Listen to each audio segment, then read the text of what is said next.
खासदार सुप्रिया सुळे यांनी केंद्र सरकारवर निशाणा साधला। माझं भांडण महाराष्ट्रात कुणाशीही नाही असं सुप्रिया सुळे यांनी म्हटलंय।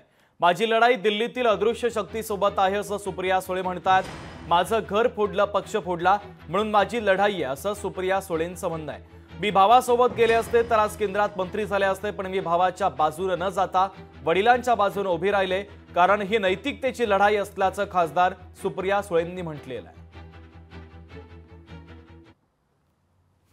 माझी लढाई महाराष्ट्रातल्या कुठल्या सुपुत्राशी नाहीच आहे। कशाला त्याच्याकडे लढू मी? माझी लढाई हे इस्त त्यांचं आहे, कट कारस्थान। ते आपले आपल्यात भांडण लावून देतात आणि स्वतः दिल्लीतून मजा घेणार। माझं भांडण महाराष्ट्रात कुणाशीही नाही।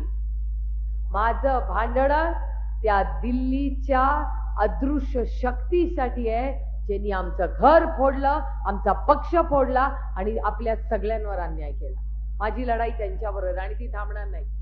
लोक म्हणतात शहाण्यानी कोर्टाची पायरी चढू नये, ही शहाणी चढून बसलीये। लोकशाही मराठी ऐका, पहा, जागरूक रहा।